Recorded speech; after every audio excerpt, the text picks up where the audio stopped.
things? Yeah, not too bad. It's just as well as it could be. Well, it could be. We're getting towards the end of lockdown now, so it's not as bad as it was. How have you coped during the whole period? Have you still been and everything? Yeah, mate. But I'm still been working because we've been still under as a key worker because we're emergency joiners with like, the Glasgow City Council, the city building. So we've been non-stop from the start, to be honest. Perfect. I think it's sometimes better that way. Like I've spoke to a few people. Like I'm the same with the shop. I've still had the shop's been closed, but I've had online stuff to do. So it kind of keeps you going, and it's not like you're just sitting in the house. Like I know a lot of people that have just been having to sit about and everything, and just deal with the lockdown. It's a bit of a nightmare. It's probably good to keep you occupied and just keep into a routine and everything. Yeah, definitely, mate. It was, as you say, there's only so much you can sit about. Don't get me wrong, we were doing like 1 day on, 1 day off, and then we went to 2 weeks on, 2 weeks off. So it's been kind of like chopping and changing. There's like 6 joiners in my section, so it's like 3 and 3, and we're just kind of taking it about. But we've been in the gym now for the past month. We've been back to training, kind of. We were training in the Glasgow Green, and we're training at Sam's gym. So it's quite good. It's everybody back to normal, but nobody is just, you just don't know what's happening with it all. Do you know what I mean? It's a bit of a nightmare. It's difficult because you don't want to get yourself out of shape or anything in case a fight does come up fairly quickly. But then also, like, you want to use the time, I guess, to recover and relax and stuff as well while you can, because you probably don't get many opportunities to relax at all, I take it. I know, mate, but it's been worse for me. So I bought a house and I was meant to move in the 27th of March, and I'm still not in. Oh, what? Mate, so we've packed. We had everything packed away, like everything bought, all packed away in boxes since the 27th of March. So apparently we can hopefully move in this Friday coming. So everything's just up in the air. We've just wrecked the house. Everything's ready to go to move into the new house. So that's been the lockdown part's not bothered me. It's been that. So it's been living it for 3 months then. I lived in our boxes for 3 months. So we're 15 weeks. We were meant to move in 15 weeks ago on Friday. So now we're just me and my fiancée Heather are just waiting to hopefully move in this Friday. Hopefully, from no fault of our own. That's the problem. It's no fault of anybody's. You know what I mean? Who could see something like this coming, and it's just held everything back. But it just came out of nowhere. Everything just got put on hold. Mate. My finger. It's crazy. And work, everything. Somebody was to told you in January that the world was going to shut down, you would believe that. You know what I mean? It sounds like something at a movie, honestly. There is actually movies that are quite similar to this coronavirus thing, but honestly, if you watch the movie, you'd like, that would never happen in real life. Mate, if you were to pick my week in March, right? So on the same week, I was meant to fight on the 15th of April. That got cancelled. The house move got stopped, and our trip to LA and Vegas got cancelled as well in the same week. Oh no! So I was just like, oh well, what you got to do with it? Nothing you can do. Surely nothing else can go wrong after that, like. No, but then we were meant to move in 2 weeks, and then it got delayed, and then something else got delayed, and then now everything's finally done and approved. So hopefully Friday, mate. Hopefully. Oh man, were you going over to LA and Vegas to train, or was it for a holiday? No, we were going over to train. We do it every year. So we were all going over, but so there was me, Stuart, Nathaniel, Reese, and Reagan, and my dad. So we were all going over. It was the first time we would have all been there, so it would have been good, but it got cancelled. Jesus, what wild card you go to? You go to wild card, yeah, and we were obviously going to go to Vegas. We were hoping to go to Vegas at the same week where Canelo was going to fight Saunders on Cinco de Mayo. Yeah. Obviously, then everything didn't materialise, but LA in America just looks rough just now anyway, so it does. The longer you leave it, the better it'll get, hopefully. Definitely. And you wouldn't have got stuck over there as well for being away from your family and all that for like 3 months. Not a chance. Obviously, it's a better place. There's worse places to get stuck, I suppose, but still, there was nothing open, do you know what I mean? No restaurants, no shops, no nothing, so it would just be like a jail. Did you see the videos of I saw a couple of videos of Vegas during the lockdown and everything, and all the casinos closed all town. But you know it's bad when Vegas shuts. Guaranteed. That's the thing. They don't shut. Do you know what I mean? So that's when you know it's bad when they shut. Oh, guaranteed. Have you seen the new stadium they built over there as well? Oh, aye, definitely. It's just in the outskirts. Yeah. That's where they're talking about getting obviously all the bigger fights, because it makes sense. But how long are you going to be fill up a stadium? I know. That's You know it. what I mean? It holds like what 60,000 or something like that. So even here, like even venues like the Hydro or the O2 or whatever, nobody. I think it would be fine, but nobody's going to want to say yeah and approve it, and then something does go wrong and it comes back on them. Do you know what I mean? So everybody's just going round in a circle. That's the thing. Nobody wants to go first. Nobody wants to be the first one to do it, in case everyone's sitting back and waiting. You do it first, see how it goes, and then we'll follow. Nobody wants to be the first one. I know, definitely. If it But how were you yesterday with the shop? Was it good getting back open? Aye, first day back open yesterday was class, mate. It was really busy. I was panicking a wee bit because I was in two trains of thought. I thought I'm either going to just stick with the stock I've got and just not, because I've not really ordered much over the last 3 months. Just stick with what I've got and just see how it goes, or just go, fuck it. First day, positive attitude, just order a load of stock in and get filled to the rafters. So I went with option 2. I was like, fuck it. Let's just go mental. Let's just go take the risk, and hopefully it's busy. And it was a really busy day. So I'm glad I went with option 2 anyway. So definitely. It's good to be back into the routine. You'll be the same in the gym and that, just seeing everyone, getting back to normal routine. It was good. Just like we went back, we sparred like 2 weeks ago or a week. Once we get the approval, we could spar.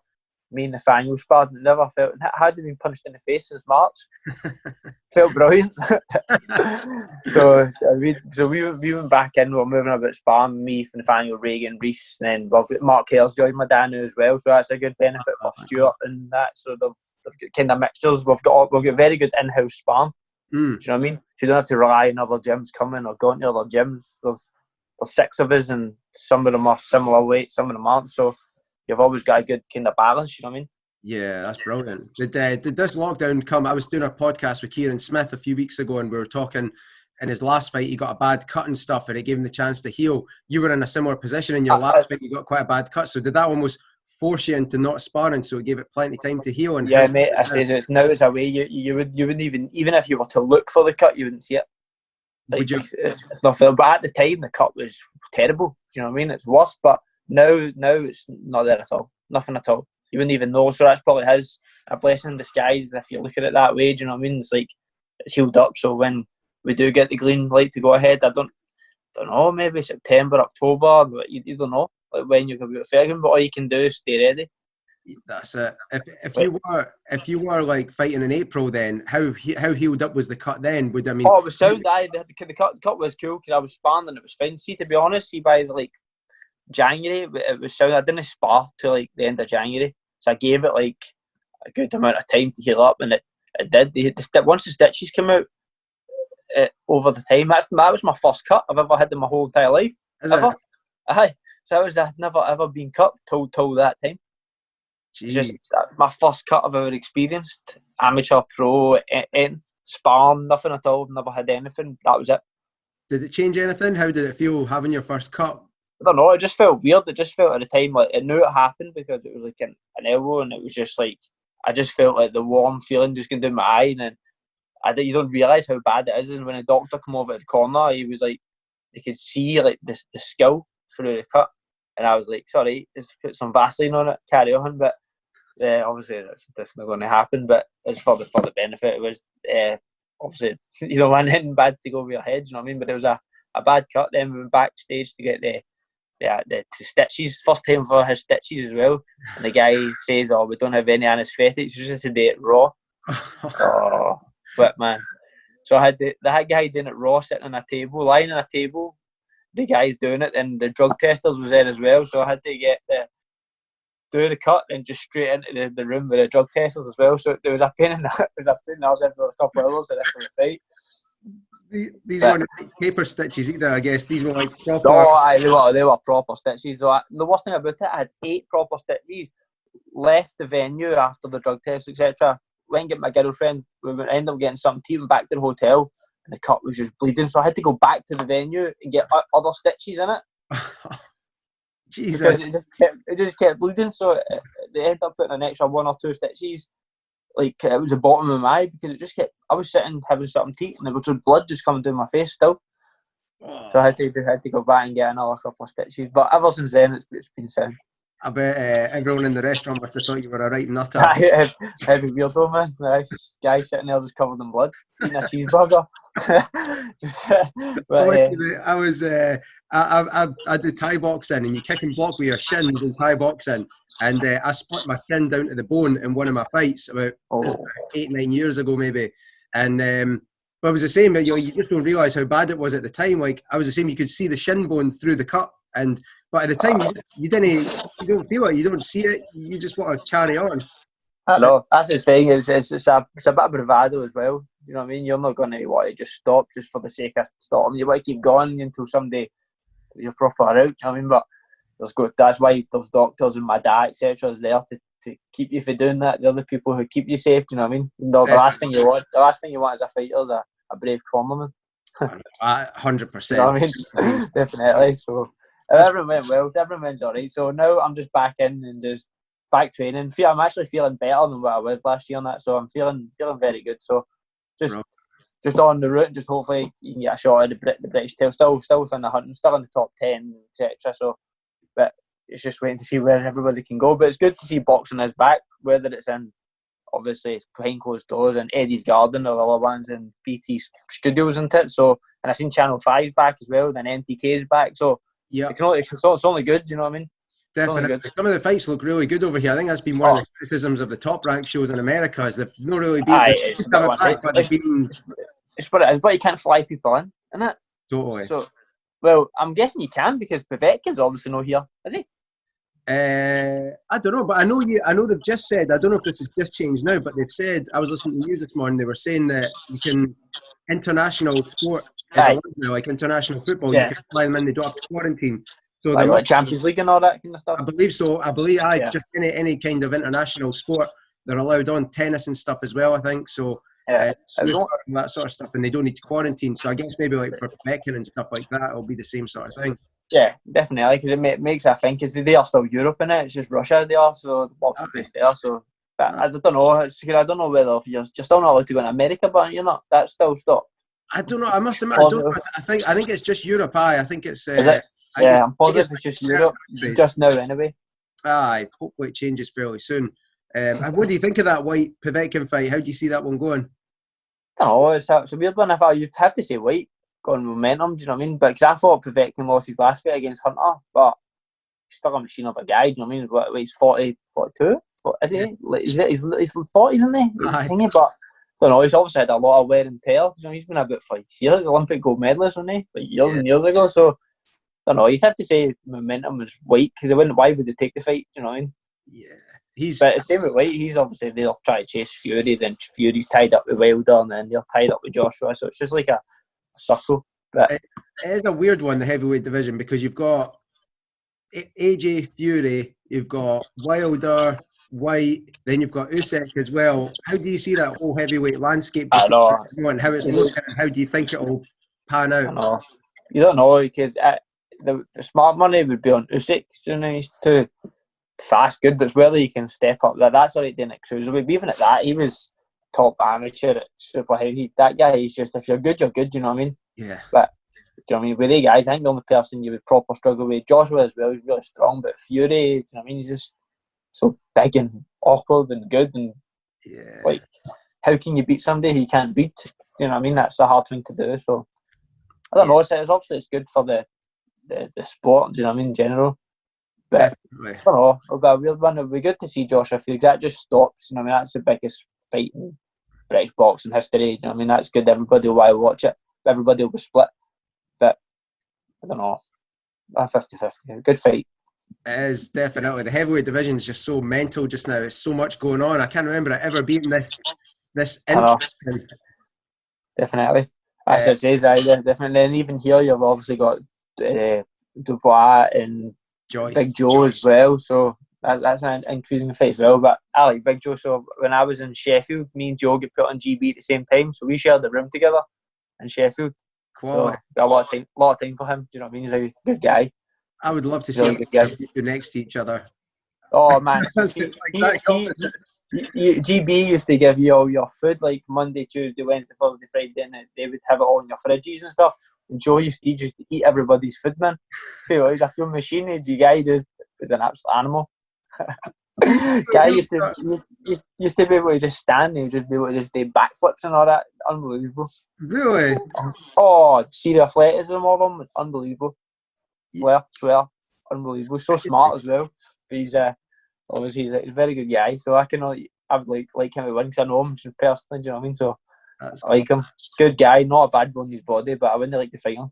No, he's so awkward. He's got such a weird man. style. Like they look like it would be effective. But he's just so big and strong. And I think he's just a chin of steel, man. He just goes forward, but he's just so strong. That's the thing. He's so strong and he's so fit. Like there's probably people are much better boxers than he is, but he's just so fit and he's just so strong. And that's what sometimes in pro boxing, that's what you need. Definitely. Probably one of the things that you don't really appreciate on the TV cameras, but if you see him in person and you watch him training like you did at GB, you'll probably have a completely different appreciation for it. Trains like anything, he's hard as working as anybody else, you know what I mean? But obviously he's getting older, but he's took care of himself and he's a very good guy. And obviously he can fight, so that's a good fight as well. But that's done in October, I think, isn't it? In the O2. Yeah. And they're hoping by then they get some sort of crowd in, but I don't know.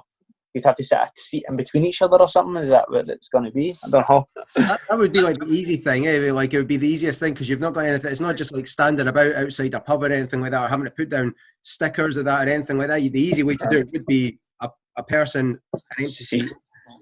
But that's the thing. If you're going to watch your mate fight and there's seats in between you and he wins, that seat's not going to stop you from celebrating.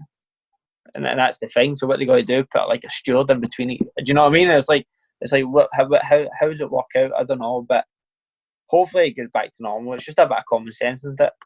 Yeah, it seems like common sense was thrown out the window last night down in England with the pubs and stuff. I've seen that.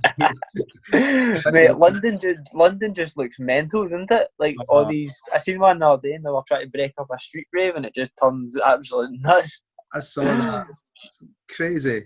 But that's what I say. That's what people are saying. You should give people their choice. If they want to go out and they want to take the risk, it's their own fault. It's their own choice. That's what it is. It's your own choice. Definitely. But see, when it's people getting told what to do, and then all you got to do is go against it. It's just the natural order of everybody. You know what I mean?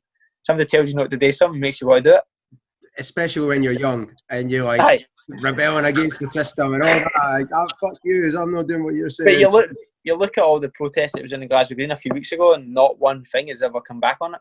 Yep. Do you know what I mean? Like there was like 20,000 over there. There was loads, and I stay right there. I seen it, and there was not one. Now there's like in Scotland, you're getting very rarely anybody dying each day, and hardly any cases.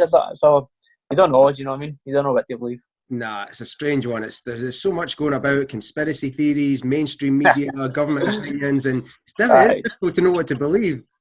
Definitely. But you just say you don't know what to believe. All you can do, as long as everybody close to you and you have no go to it, that's all you can think.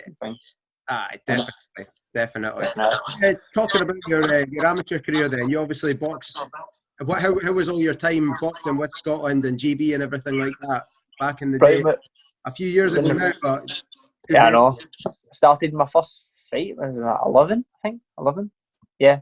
Well, like 11, I used to fight, then boxed my first amateur fight, had a couple of exhibitions and stuff, then first amateur fight, lost it, but I was quite heavy when I was younger, so had the first amateur fight, lost that, but then I started to get down weights and then started getting gradually, I was on a wee bit, I was win some, I would lose some, and I would just get better. Then in 2005 maybe, I think that's when I won my first Scottish title.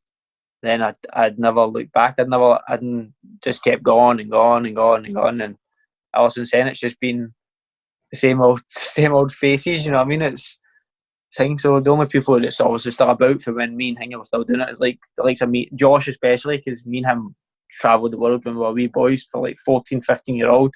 It's always been the same. And out of that team, it's always been then obviously the people. But it's the best days of your life travelling about amateur boxing. Unbelievable. Been in some places, honestly. Some places. What's probably your favourite place that you boxed in? Sardinia.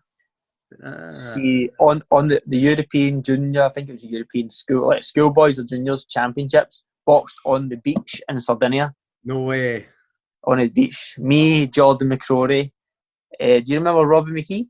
And just the name, aye. He was from Falthouse, and then a boy called Wally Cairns, he was from View Park a few years ago. And then us four, Bertie McShane, Fordwood, a couple of other guys, we went to Sardinia for 2 weeks. Unbelievable. In the summer, in June, in the summer, Scotsman, and boxed on the beach. Unbelievable. We just boxed won the Scottish, got silver in the GBs, absolutely fly. And that was the first kind of taste. I'd boxed for Scotland before against Cyprus and some other people, but this is the first proper taste of going abroad and boxing for a country. And I drew against a Turk and got absolutely smashed, man. Oh, mate, I was 14-year-old or something. Whitest wee guy you've ever seen in your life. This guy had a hairy chest. A 14-year-old. He was like a man. He had muscles upon muscles. He had neck muscles. He was built like an absolute unit. At 14-year-old, he set about me. Honestly, I swear to God, he absolutely battered me. Like, punched my head, and I was just like, whoa. Like, shows you the levels. You know what I mean? You're just like, oh, wow, unbelievable. And that was in 2000 and either 6 or 7. It was very early. And then you're just like, oh, fuck that. And you're just good. Then that's when you realise that Scotland, Britain, it's all right, but when you go abroad and you box these people, they are different kind of people altogether. So then that's when I learnt from it. But then I returned against them, and 2 or 3 years later in Germany against the same guy, and I beat him. Quality. So it just shows you the timing. But at that time, that was my wake up to reality. Did that give you a bit of a kick up the arse then? Like, aye, man, got battled. I was you're just there. The problem is, right, I'm away from school. It's your summer holidays. You're going on holiday with your family next week. You're there as a hobby. They're there because they have to eat. Right. Yeah. And you know what I mean? And that's when sometimes when you're younger, that's what it comes down to. They were just programmed different. They were absolute machines. And obviously, but then it goes with 3 years later, I boxed them in the Brandenburg tournament, got drew against them, first seen the name, and I was like, oh, fuck, man. Just flashback. But then I'd evolved so much, and I had my dad in my corner and stuff, and I beat him. It kind of just shows you it's different things. Have you still got pictures and videos in that from Sardinia and everything? I bet it's I think I get some photos because I get my old Facebook, but I get hacked. So I just kind of just came away from it. But my mum's got there's still some old photos of me when I was 17 or 18 winning like gold in different countries, and I'm on top of the podiums, and still some photos. There's a good one of me and Josh both won gold in Croatia 2009 at a very hard tournament, and that was a good year. 2009 was the year that I finally came out as a proper last year of youth, and that's when I had all the experience. A guy called Kevin Smith was the national coach at the time. Okay. And it was unbelievable, honestly. What a guy, what a coach. He's now the national coach of Australia. So he was the national coach of Australia as well in Glasgow. So that's when we went to Australia. He was a coach, but what a guy, one of the best coaches I've ever. And he taught us all broke us all down, made us all how to box on the back foot, box on the front foot, changed everything. So he had a lot of time for him, and he kind of changed the way I boxed, especially. Same with Josh as well. Josh would say the same. You asked Josh about guy Kevin Smith, unbelievable, so strict, but so good. Quality. I'll have to do a wee bit of research on him. He sounds brilliant. Oh, what a coach, honestly. So he was the amateur coach. He produced Jazza Dickens, Anthony Fowler, all them. Yep. They all came from Kevin Smith. What a guy, what a coach, but he flies under the radar. You wouldn't know, as it says, you wouldn't know. Disney doesn't want anything done, but he's the national coach of Australia, and that's why they're getting so much better as well. Winning so many gold medals. They won a couple of gold medals in Glasgow. Andrew Maloney, right, okay. And that the girl, and they got silver in the heavyweights from the guy who beat up Big Joe. So it's a very good team. It came from him, so he broke us all down. 2008. We all hated it, do you know what I mean? Because all you're doing in Scotland, they used to just spar, fight, hit the bags. He didn't let anybody do that. He made us break us down. He used to put tape on the ground and just made his box. We were all like, this is fucking boring as fuck. But and it took a while, but it got to it. And in 2009, just kept winning gold medal after gold medal after gold medal. Me and Josh, and a couple others. I mean, so it worked. So that was good. And then obviously, then it goes senior, and then it starts getting a bit different. Yeah. But it's all the same people, whether you're senior or not. The same people you're on the youth circuits with, then they all go senior. Then it's just the same circuits right throughout your whole career. You see the same people. Did you ever bump into Lomachenko or anything? Or no? So I went. Me and my dad went down to see that boy Kevin Smith from Liverpool. So we went down to see him, and European Championships were in 2008. We're in Liverpool, and that's when he won them. He was just something special. He was still senior at the same time as me. I was in the same World Championships. He wasn't on the same European Championships in Moscow. He wasn't there, but Arthur Berbatov, the light heavyweight, him and Usyk was there, and those other people. Like you say the same, you end up seeing them all like down the line. But I never seen Lomachenko. It's crazy because at the time they're just like another boxer at the time. They're not. You see Lomachenko, AJ, Joyce, anyone like that, Josh, yourself. Everyone's just an amateur boxer at the time. So you're not looking at them obviously and saying, "Oh man, there's Lomachenko, there's Usyk." The same as you would now, obviously. It must be seeing all the faces from the amateur days and how some of the names that you must have boxed with and been a part of and friends with all the years, and to see them. Superstars now, global superstars. I know. Especially Josh, you know what I mean? As I said, I've been close to Josh my whole life, you know what I mean? And he deserves everything he gets, you know what I mean? Ever since we were young, he's always had this mad hate to lose attitude. When he lost, I remember he lost a fight in 2008, right, in Germany, and that guy Kev, just if Josh wasn't listening to him, he would just sit in the corner, and Josh would come back to the corner, and they just wouldn't give him any water and stuff, just to teach him. One time, Josh lost a fight against it was a very good boxer. I don't know if it was a German or Kazakh. And back when we had the heat guards on, Josh got beat and just took off the head guard and just threw it, and it hurt one of the Kazakhstan coaches and stuff. He was absolutely nuts, man. Back then, but then he got beat. But obviously that's why he's so good. You know, do you know what I mean? He hated losing even at an early age, and obviously that's why. Look at him now. Josh loses, he gets half his nut, man. Oh man, terrible. Most people haven't seen it. Oh, I said you wouldn't see him now, and I doubt you will ever see that again. No. I can't see. Do you know what I mean? Can't see him getting beat, but what a boy. But as I says, it's just you see, as you say, talking about the circuits, you just see everybody in the amateurs now. You're seeing people doing well. Do you know what I mean? It's a good time. The amateur boxing is the best experience of our life. I mean, brilliant. Yeah, you get to see so many. You had to see so many countries, man. Honestly, the amount of places we've been is unbelievable. It's funny, yeah. I've done a few of these podcasts now, and everyone I've spoke to when we talk about the amateur days, everyone says the same thing about how good it is. You get to experience things you'd never normally get to experience, places that you'd never normally visit. Everyone speaks so fondly if it's in the past, or even the last one I done with Sean Spence and Matty McHale, the two Edinburgh guys. They said boxing was amazing, traveling the world and everything. It's brilliant. Right, and a lot of it goes with as well. It goes with your teammates. You know what I mean?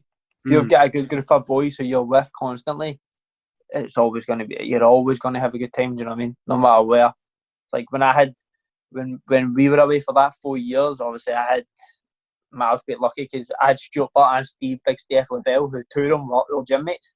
Do you know what I mean? So we were all together, as well as you had Josh, and it's always the same people, and we still keep in contact now. Do you know what I mean? It's same with Big Kieran, Big Ross Henderson. It's always the same group of boys. Lewis Benson, especially. Like Lewis has always been one of my very close mates since we were amateurs. And even still to now, he's still my. Obviously, I've got pals in boxing, but he's actually a close pal. Do you know what I mean? Same like Josh and Big Ross and that. So they're more of that. But it's the same. Once you meet these people, they're like pals for life. Definitely, it is like that, I guess, because you're not just in the gym with them for an hour or so. You're traveling the world with them. You're on the in the hotel. You see, at one point, like I used to see Stuart and Steph more than I seen your own family. Yeah, because you're just constantly you're with them in your gym out with Scotland, and then you're with them with Scotland. Do you know what I mean? So you're just like, oh, feed these people more than anything. That's brilliant. When you turned pro, then what was the decision like to turn pro? Is that something you always had ambitions to do? And it was right after the Commonwealth Games. I just knew that I'd boxed. Obviously, you weren't going to get to the Olympics, so I'd been to 2 Commonwealth Games. I waited the Commonwealth Games in Delhi. Then obviously you waited 4 years because you know the next one's going to be in Glasgow.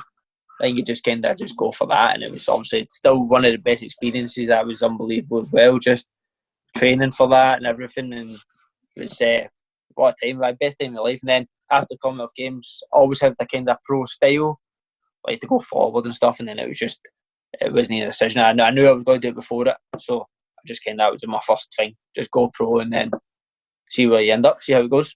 Yeah. Do you like the style more, that the sort of pro style, the small gloves? Aye, because the amateur boxing is obviously, it's tactical, but now it's just the same as pro boxing. There's no headgears. When I was amateur boxing, well, to be fair, my last year was the first year that the headgears come off. So first time I took my headgear off was 2013 European Championships.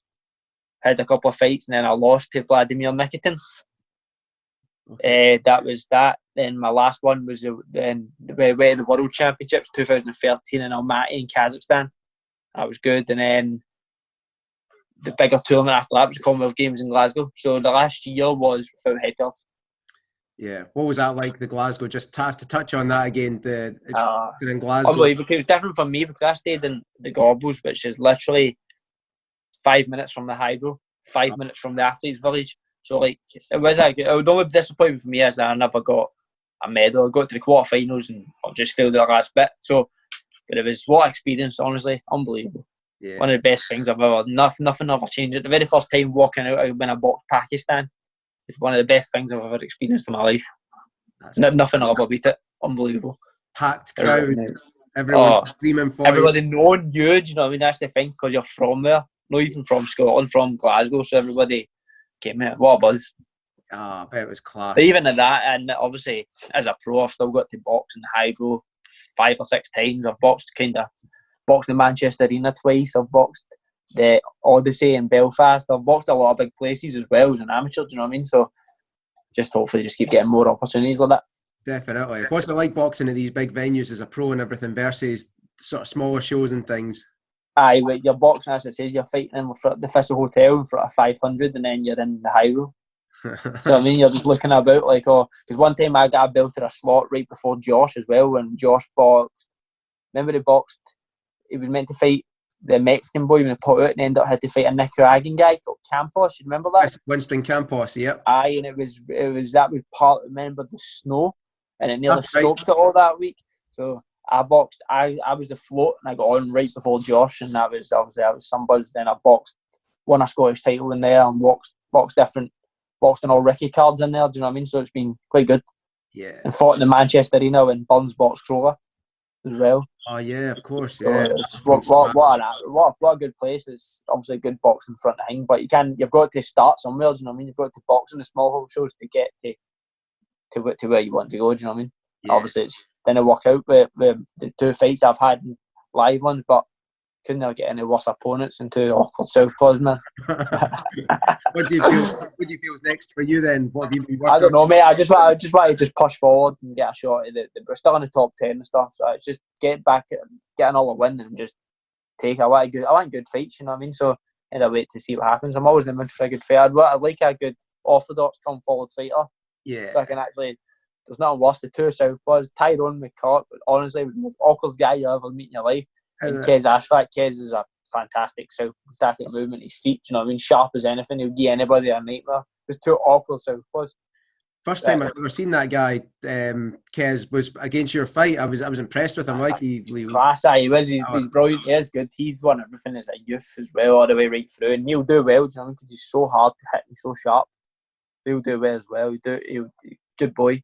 But it's weird as well because I was on GB with him for years. You know what I mean? It's the same people who you see. That's who beat me in Glasgow as well. So it's just same guy, man. He's just so awkward, honestly.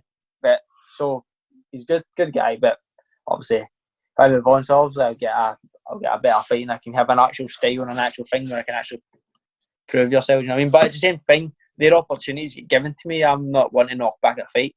Yeah. And if you don't take the opportunities, you're never going to know. Do you know what I mean? So we got offered. I was 14-0 and got offered Tyrone in Belfast, Celtic title, British title eliminator. But in Belfast on his show, I didn't even have to think twice. You know what I mean?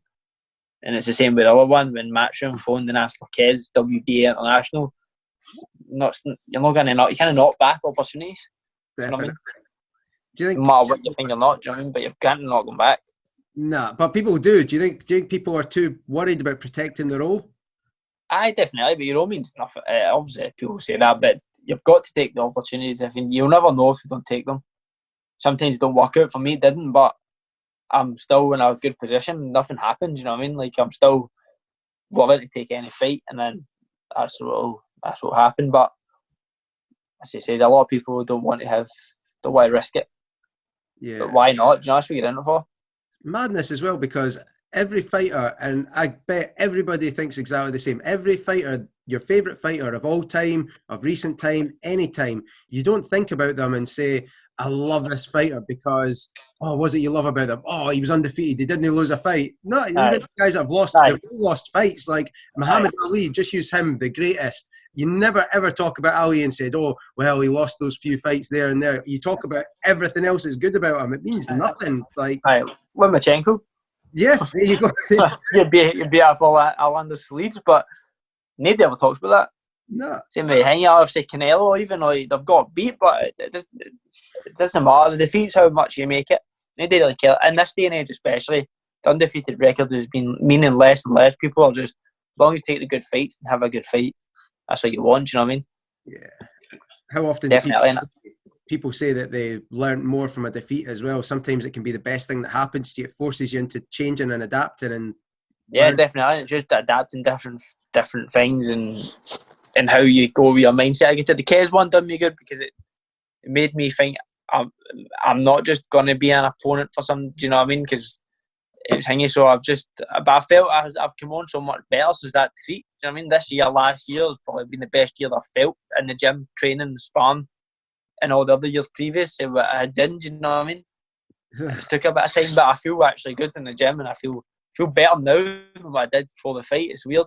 Yeah. In the gym, sparring good and that stuff. So I'm in a good mindset. So when I get ready to finally go, I know I'll be ready. Is the British division, is that the one that you've got your eye on? Aye, that's the same. Well, I'm in the top 10, so you can just kind of go with it. Because so the British is on next week. Is Brad Foster's fighting James Beach. That's my weight. So that's on the TV in a couple of weeks. That's the first one on BT. Brilliant. He's good as well, so I'm looking forward to that. So I think this is he wins that, and then that's him got it outright. So I doubt he'll want to keep going with that. He'll want to push on as well. So then it's just whether it becomes who comes next, and he's got to be in a position to be ready for whenever who they called mandatory, or if it's a vacant title or what. He's got to be ready for it. You know what I mean? Which I will be.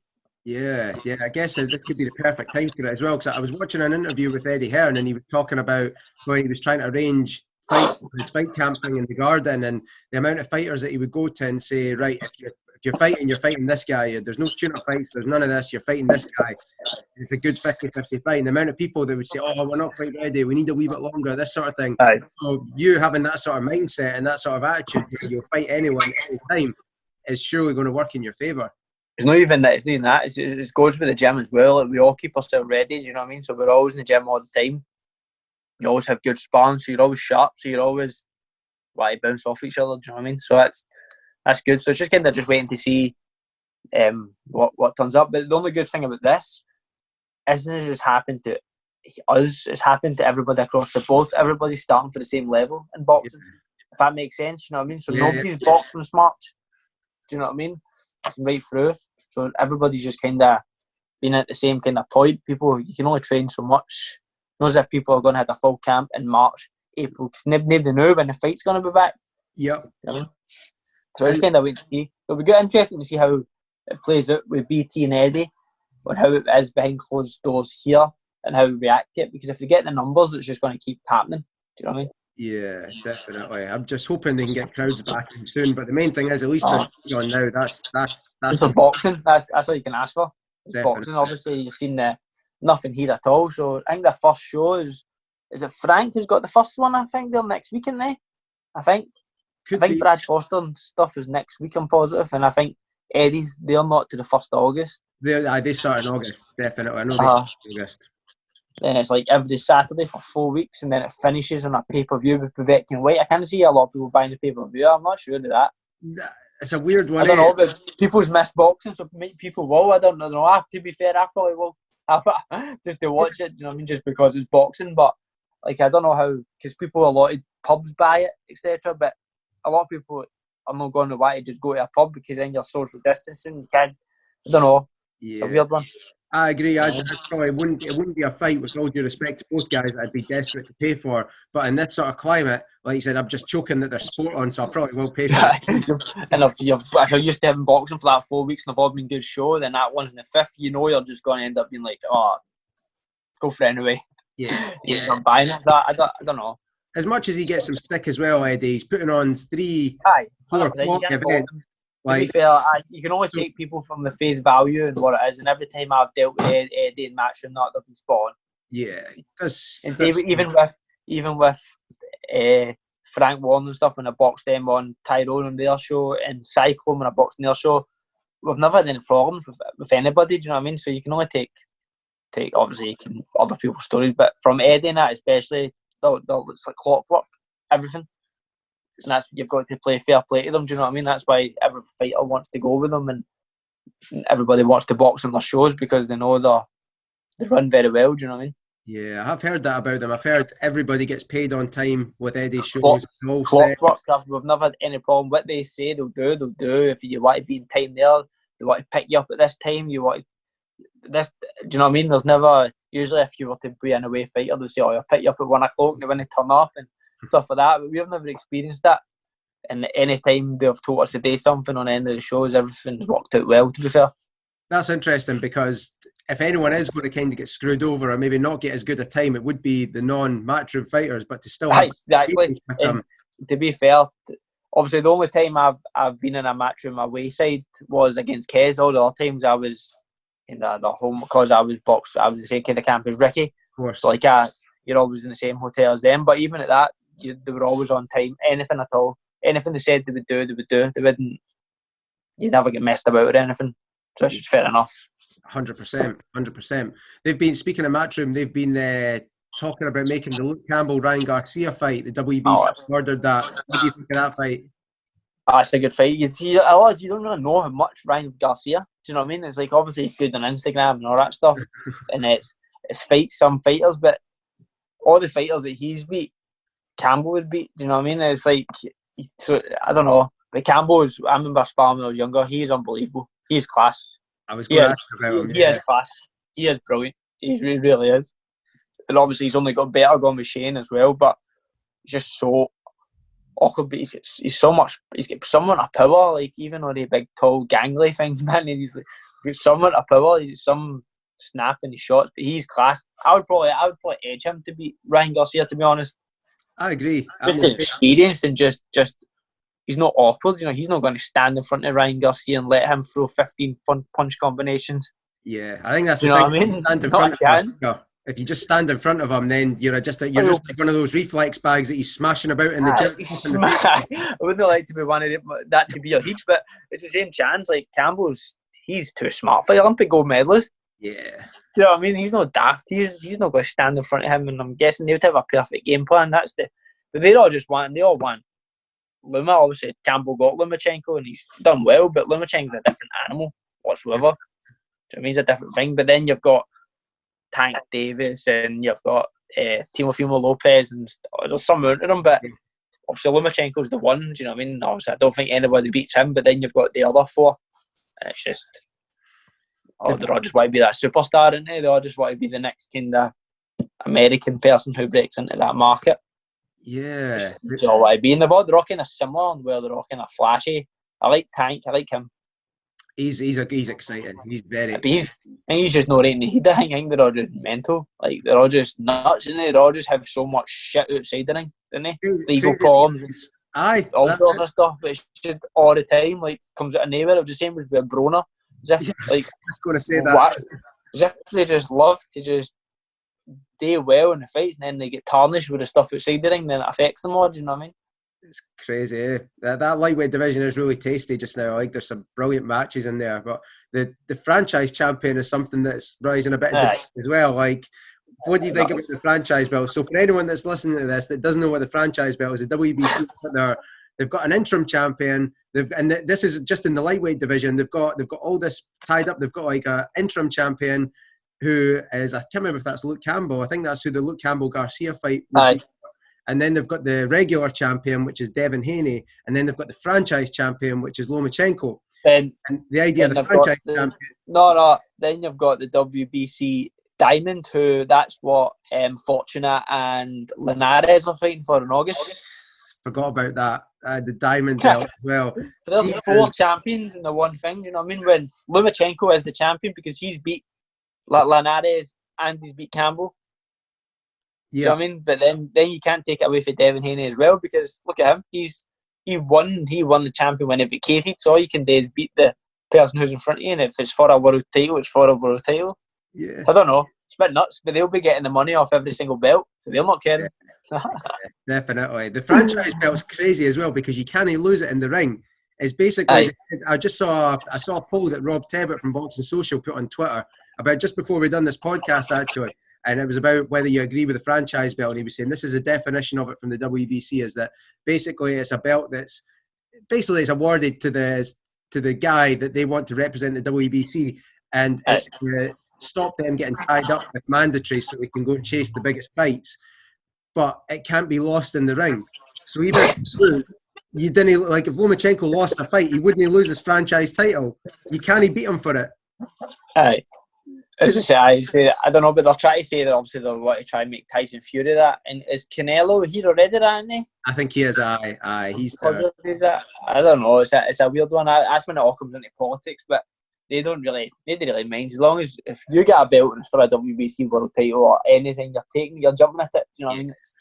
It doesn't matter what it is, you're going for it. That's the main thing. But as you say, that lightweight division is nuts. But it's good for Haney. Then you're only going to end up going up and it's just going to make fights. And it'll be good to see where Josh ends up as well. I think he'll not make light welterweight for too much. He'll be a welterweight soon. He seems adamant. Like even when I've spoke to him one-on-one, he genuinely says he massive, man. He's always had it. I've never met somebody who sweated as much as that in his life. Even when we were younger, he was always the same, man. Just a mad train and just heavy sweat. We would all be trying to burn the last wee bit, and he wouldn't be doing nothing. Whereas him, the opposite. But it is hard because he's getting bigger and he's getting stronger as well. Do you know what I mean? I think I can see him being a welterweight.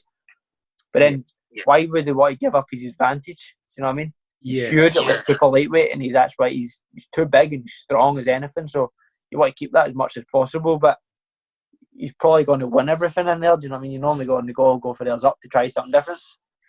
How long do you think he stays in that division for? What do you think he does? But all depends on the fights as well. Do you know what I mean? It depends on the fights and the money. If he gets Ramirez and he beats Ramirez, I can't see him just having a bit just defending the belts, but paying every single belt all the percentages as well.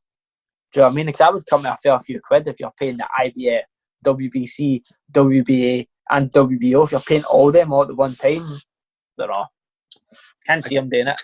I can see him fighting the Ramirez and then just saying, right, let's go try welterweight. Makes sense. Right? That's what I would think anyway, because he's still going to be recognised as the number one fighter at that weight, so he's not got nothing to lose, you know what I mean? How does it work? See with the WBO, because I think this is something that's happened with Usyk, because he was WBO, I think it's just the WBO that do this, but because you're world champion, you become the number one or number two ranked at the weight above. So that would happen with Josh as well. If he beats Ramirez to the WBO, then he would automatically be ranked on number one or two. He would probably be ranked in every single governing body, but he would probably be highest on WBO. Yeah. But because he's that big a name, he would get a shot at any of the belts. Yeah. It's just who you are. Obviously, he's the top rank in MTK, do you know what I mean? So they're going to be well guided in whatever direction he goes.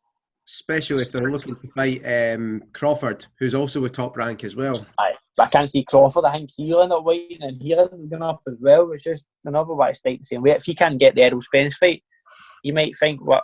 But that fight's got so many good people, do you know what I mean? You've got Sean Porter, Danny Garcia, you've got so many good fighters in that in that division, do you know what I mean? Pacquiao's still kicking about as well. Aye, Pacquiao, Furman, you've got some amount of people, do you know what I mean? Brooke, there's someone that's still hovering about that weight, do you know what I mean? And same with Errol Spence, but I can't see him making that weight too long as well. He's big. He is massive. There's a lot of tasty fights out there for sure. There seems to be the lightweight and the welterweight and the heavyweight seem to be the three sort of money divisions. Aye, obviously you've got super middle as well, kind of middle, because that's what Canelo is. So everybody's kind of Canelo, Callum Smith, Golovkin, Billy Joe. It was some of the people in that one as well. Andre, Demetrius Andrade. You've got some of the people who's just kind of all want to go with for the who's going to get the spot. Do you know what I mean? But Canelo's he's a man now. He's got the weekends, the May and the September, Cinco de Mayo. Because we went to Canelo Chavez Jr. in Cinco de Mayo. That must have been 2017, I think. It's just a different level of a person. Him. Yeah, everybody loves him. I always love seeing the fights in live. I think you get so much more from watching the fight live and in person than you do on the TV. Aye, I'd love to see Canelo live. I'd love to watch him up close. He's singing. I'd love to see. We've seen Mayweather live. The last fight we went to Vegas, me and my mates, and we've seen Mayweather, Andre Berto. Oh, class! I was just good to see him his last fight, but just that guy's just a genius, man. Oh, so good. The way you command like how much money you make is unbelievable. In it, you just tell I'm doing this, and you're paying me it regardless. Yeah, it's nuts. That's the level you want to be in it. He never used to be that level as well. I remember watching some of his old fights when he was Pretty Boy Floyd before the De La Hoya fight. I swear, seeing this lockdown, I've watched a few, but one of the best fights I've watched is him versus Zab Judah. You watched that fight? Yep. What a fight that was, by the way. Unbelievable. But then they all start going mental in the ring because he got punched low. That's they all start fighting. I can't remember if it was... It may have actually been that fight, or it may have been a different one. It was one of the fights about that time, but there was a time when he was coming to the ring for his entrance, and I'm sure it was Larry Merchant, and he was like, Floyd Mayweather, he wants to be the future of boxing. He talks about he's going to do this and he'll do that, and he's a very talented fighter, and he might do it, but I think the one thing that will stop him from reaching the heights of a De La Hoya or somebody like that is the fact he can't sell tickets. Nobody wants to buy his pay-per-views or anything. And I was like, that's madness now, looking at him. Aye, no, but people just wanted to buy the pay-per-views to see him getting beat. But that's it. He's not going to fight the people. But when they boxed that Zab Judah fight, what a fight that was. Yeah. Unbelievable. Then they just shot to then he obviously beat De La Hoya. I watched that. I watched them all just because they're on Golden Boy, like a repeat. Yeah. Just watched all his different fights. Guy's a genius, man. Oh, just the stuff he done in the ring, and you appreciate him so much when you see it in slow motion. When you see some of these wee highlight reels, and you see the slow motion clips, like just the timing and the way he was doing it to Canelo. Yeah, when he hits that Canelo with 1-2 and hits him with an uppercut, and the way he moves away from his shots, and obviously you look at now, but Canelo will now have a highlight reel in a couple of years of him doing that to people. Yeah, do you know what I mean? It's just how it evolves. You know what I mean? But Canelo's still only like 28. That's the worst thing about it. Scary. Aye. Terrible, man. Guy's an absolute multi-millionaire. Doesn't have to do anything. Pure genius. But the only thing about it, I love it. His style is unbelievable. Yeah. So good. And the Mayweather defeat's probably the best thing that ever happened to him. Exactly what we were saying earlier, eh? Mayweather defeat's probably the best thing that ever happened to him, because then he learnt what to do, and then you would see him, like, now he would adapt to that, do you know what I mean? He'd probably agree with Mayweather. You don't get hit, you don't get beat. And you look at Canelo, his defence has got super watertight. Yeah. After that, the only other person who's kind of exposed him is Triple G in the first fight. But then I thought Canelo won the second one. I'm glad you said that, actually, because I remember watching the fight, and I remember going on Twitter in the morning after the second fight, and I looked on Twitter and I just saw the result, and I was like, oh man, it seems like another robbery. I'm going to go back. So I sat down and watched it, and I had it with the volume off because it was Russian commentary. So I just turned the volume off and I scored it. And I was like, I've got Canelo winning this. I thought, because he just took it to him, but Triple G, I still love him. He's still, no matter what, and nobody can tarnish him. He's just that. He's the man. I love him. He's class. Unbelievable. Aye, he's an absolute machine. Doesn't care, fight anybody, just turn up, just be like, chill, no bother. Fight you. Just knock you out with any shot. He's got a granite chin, like, honestly, he's ridiculous. There's a slow motion thing from one of the Canelo fights when Canelo lands, like, there's like a big overhand. One of the big right hands, man, and just bounces off him. It's ridiculous. I think one thing when we're talking about the Mayweather thing as well with Canelo, I think one thing that taught Canelo as well is the power of being the A side. Like, because that fight, that was probably the last fight where he was the B side, because Mayweather got him down, made him boil down to super welterweight and everything. Everything in his favour. And you see that with Canelo now. He literally just gets to pick his opponent, who he wants to fight, when he fights them, the weight that he fights, everything. What he done with Kovalev, just make him obviously fight down, but come a wee bit lower than light heavyweight, but still Still too big, too strong. That's Knocked right. him out. Yeah. And obviously, this is who he fights now. He was meant to fight Billy Joe. Obviously, that's what we were trying to go to sink the mile way, but that doesn't look like it's going to happen. So I'd like to see him fight Callum Smith. That'll be a good fight. Callum Smith, no walkover, like, definitely. Callum's a machine, man. Callum's a machine as well. He is. He's an absolute animal as well. So I don't know. It's a good fight. He's very good fight. He's got a massive height advantage as well. His height advantage, but it's his punch range, man. Callum, he's how good he can punch short range for a tall fighter is unbelievable. It's very rare somebody can do that. And the power he gets and his check left hook is class. But Canelo is just kind of get that style as well. He can walk. He likes to fight somebody who's taller than him, so he can get in a bit and throw the shots that he throws over the top. And it's a good fight. Only make a good fight, but whether it happens or not as well, because nobody's going to want to take less money. Obviously, it's a pandemic, and I understand everybody with that, but nobody's going to be wanting to think they can make double if the box come this time last year. They would just still be thinking this will be done and next year I could earn that. Do you know what I mean? Nobody wants to take a big fight for a quarter of the money which you could make. Totally. They'll have that camp would have the experience of Liam Smith fighting him as well. Aye, I like Liam Smith. I like his style as well. His style is unbelievable. Very first time we were a wild card, we met him and he sound as anything, and watched him spar different people and that. He was unbelievable. Such a good guy as well. Yeah, he seems like a sound guy. I've only spoke to him on Twitter a couple of times for equipment and stuff like that. He just seems like a nice, genuine guy. Like, aye, especially Callum. Obviously, I went to the same Commonwealth Games as Callum in 2010. Callum beat Aston Brown in the quarterfinals. Aye, but Callum just even back then that was at 69 kilos. Aye, and I think about 69 kilos and he's still the same size. That's mental. Unbelievable. Jesus. It's unbelievable. So he's a good, obviously, that'll be a good weight as well, super middleweight. But I don't know, there's hundreds of different ways. But nobody will know until the next couple of months where things get back to normal. Yeah, that's it. I guess. The screen froze there. There we go. Got you now. Froze for a wee second.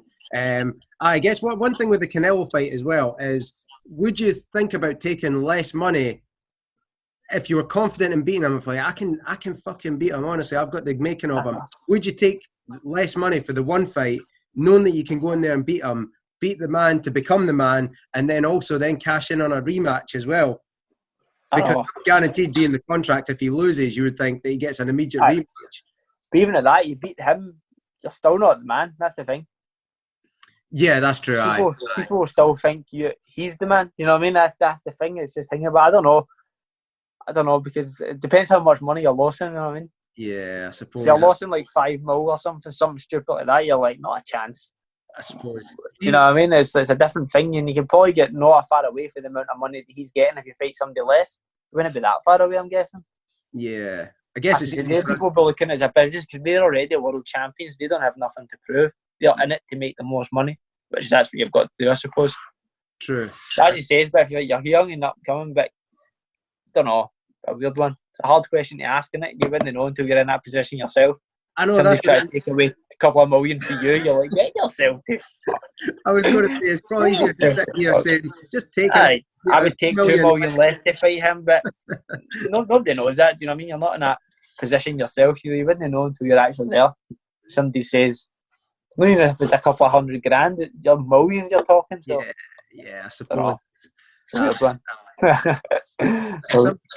came into the shop and wanted to spend like 500 quid or something. They said, well, look, if you take it now, I'll give you like 200.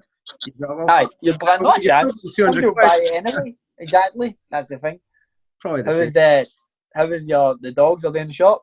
They're in the shop now. They're just sleeping in the corner there. So they've been a bit weird over this lockdown as well, because they've been. Are they? They're just used to people coming in all the time into the shop and going, and everyone's seeing them and saying, then nobody comes in. Obviously, we've been in the shop, but it's just been for online, so nobody's been coming in. They've been a bit weirded out by it all, but we had to put our dog down last week, man. He got well, and just one of the worst things. 10 years old, Oscar De La Hoya. He's out running every day, and that one of the best dogs ever. And he just one day just took really not well, man. And man, it's nothing. Gutted, honestly, gutted. That was the worst thing ever. Honestly, gutted. Brutal. We had to do that with our family dog about a few years ago, Jessie. We had her from when she was like 2 up till 13 or 14, and my mum and dad were away on holiday. This was only a few years ago, and they were away on holiday. My dad said, look, if something needs to be done while I'm away, then do it, because he knew she was sort of getting on Aye. to the end, and I had to do it. I had to make a decision. There was like 3 days in or something. She had a flu and everything, and I was like, this is it. It's got to be done. I didn't want her to suffer, but so I was there in the vet when it happened. I was with her and everything. It's honestly the worst experience of my life. Oh, never, nothing worse, man. Nothing worse. Those guys just say the best thing. It was Oscar De La Hoya. We were named after that, drivers. Was he your favourite boxer growing up then? I think my dad really liked Oscar De La Hoya. He used to have a signed photo of him in the house. I think I still got it somewhere, but he used to have it up. It was Oscar De La Hoya.